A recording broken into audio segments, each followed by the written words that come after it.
2026లో గురు పౌర్ణమి ఎప్పుడు జరుపుకోవాలి? జూలై 28న లేక 29న? పండుగ అసలైన ముహూర్తం ఇదే. అందరికీ నమస్కారం. మన ది పురాణిక్ పాత్ ఛానల్ చూస్తున్న ప్రతి ఒక్కరికీ స్వాగతం. భారతీయ సనాతన ధర్మంలో తల్లిదండ్రుల తర్వాత అత్యున్నతమైన స్థానం, పూజనీయమైన గౌరవం కేవలం గురువుకే ఇవ్వబడింది. మాతృదేవో భవ, పితృదేవో భవ, ఆచార్యదేవో భవ అని మన వేదాలు ఉద్ఘాటించాయి.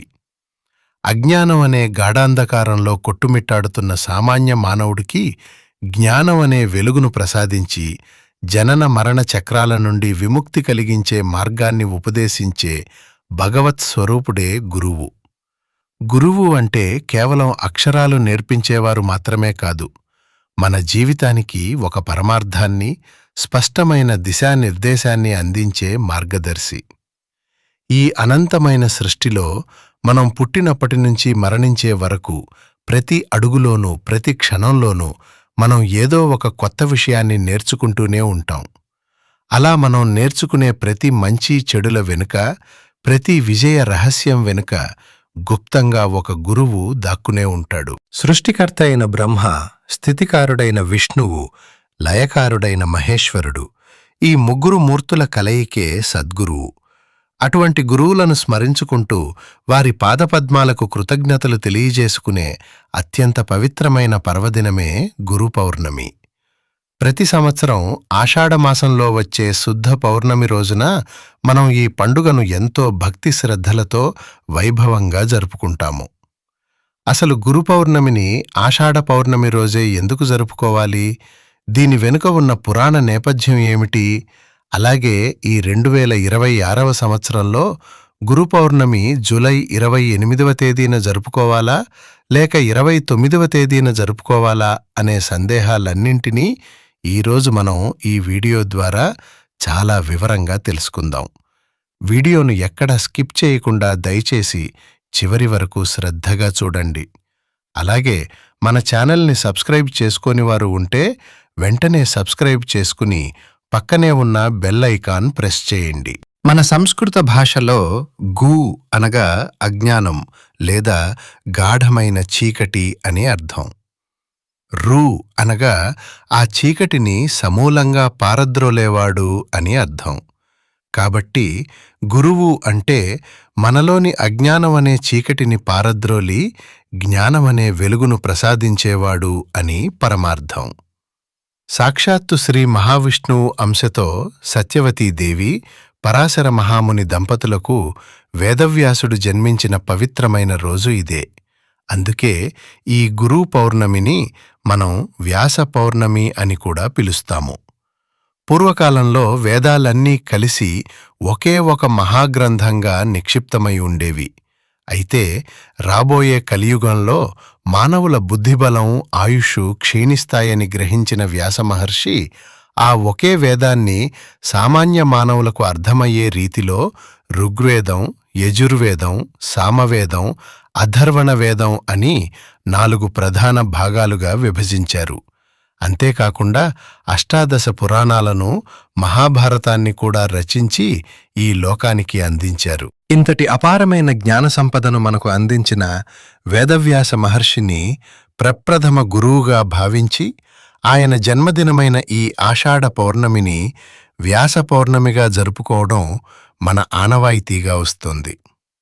కేవలం వేదవ్యాసుడు జన్మించడం మాత్రమే కాకుండా ఆది గురువైన పరమశివుడు దక్షిణామూర్తి అవతారంలో సప్తర్షులకు జ్ఞానోపదేశం చేసిన పుణ్యదినం కూడా ఇదేనని శివపురాణం చెబుతోంది.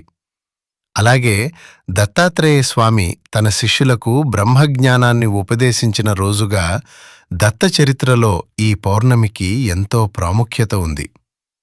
ఇలా గురు పరంపరను మొత్తం స్మరించుకునే అద్భుతమైన రోజుగా ఈ గురు పూర్ణిమ ప్రసిద్ధి చెందింది. ఇక ఈ 2026వ సంవత్సరంలో గురు పౌర్ణమిని ఏ రోజున జరుపుకోవాలి అనే దాని గురించి ఇప్పుడు స్పష్టంగా తెలుసుకుందాం. మన హిందూ ధర్మశాస్త్రాలు మరియు పంచాంగం ప్రకారం స్వస్తి శ్రీ చాంద్రమాన శ్రీ పరాభవనామ సంవత్సరం, వర్ష ఋతువు, ఆషాఢమాసం శుక్లపక్ష పౌర్ణమి తిథి అనేది జూలై 28వ తేదీ మంగళవారం సాయంత్రం 6:05 ప్రారంభమవుతుంది. ఈ పౌర్ణమి తిథి మరుసటి రోజు అంటే జూలై 29వ తేదీ బుధవారం రాత్రి 7:45 వరకు ఉంటుంది. అయితే మన హిందూ పంచాంగం నియమాల ప్రకారం ఏ పండుగైనా సరే సూర్యోదయానికి ఏ తిథి అయితే ఉంటుందో ఆ రోజంతా అదే తిథిగా పరిగణించి పండుగను ఆచరించాలి. దీనినే ఉదయ తిథి అంటారు. ఈ నియమం ప్రకారం జూలై 28వ తేదీ సూర్యోదయానికి పౌర్ణమి లేదు, సాయంత్రమే ప్రవేశిస్తోంది. కానీ జూలై 29వ తేదీ బుధవారం నాడు సూర్యోదయ సమయానికి పౌర్ణమి తిథి సంపూర్ణంగా ఉంది. కాబట్టి ఎటువంటి సందేహం లేకుండా అందరూ జూలై 29వ తేదీ బుధవారం నాడే గురు పౌర్ణమి పండుగను జరుపుకోవాలి. ఈ పవిత్రమైన రోజున ఉత్తరాషాఢ నక్షత్రం కూడా ఉండటం విశేషం. జ్యోతిష్య శాస్త్ర ప్రకారం ఈరోజు ఆచరించే పూజలు, పరిహారాలు అద్భుతమైన ఫలితాలను ఇస్తాయి. కాబట్టి అందరూ జూలై 29 బుధవారం నాడే పౌర్ణమి వ్రతాన్ని అత్యంత భక్తితో ఆచరించాలి. మరి ఆ రోజున పూజ ఏ సమయంలో చేసుకోవాలో ఇప్పుడు చూద్దాం. మీ ఇంట్లో ఉదయం పూట చేసుకునే దైవ పూజను ఉదయం 6 గంటల నుండి ఉదయం 8:30 లోపు లేదా ఉదయం 10:30 నుండి ఉదయం 11:30 మధ్యలో పూర్తి చేసుకోవడం అత్యంత శ్రేయస్కరం. ఇక సాయంత్రం వేళ తులసీ కోట దగ్గర, గుమ్మం దగ్గర దీపారాధన చేయడానికి, అలాగే రాత్రి చంద్రుడికి పచ్చి పాలతో అర్ఘ్యం సమర్పించి మీ కోరికలు విన్నవించుకోవడానికి సాయంత్రం 6 గంటల నుండి రాత్రి 7:30 మధ్య సమయం చాలా అద్భుతమైన ముహూర్తం. ఈ పండుగ రోజున ఇంట్లో దైవ పూజ ముగిసిన తర్వాత ప్రతి ఒక్కరూ మరవకుండా చేయవలసిన అత్యంత ముఖ్యమైన పని ఒకటి ఉంది. మనకు జన్మనిచ్చి, నడక నేర్పి, సమాజంలో ఎలా బతకాలో చూపించిన ప్రప్రథమ గురువులు మన తల్లిదండ్రులు.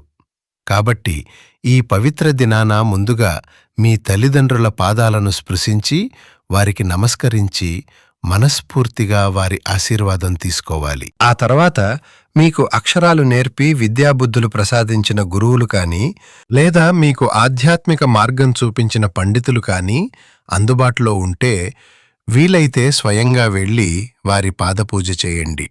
పసుపు రంగు వస్త్రాలు, దక్షిణ తాంబూలాలు సమర్పించి సత్కరించి పాదాలకు నమస్కరించి వారి దీవెనలు తీసుకోండి.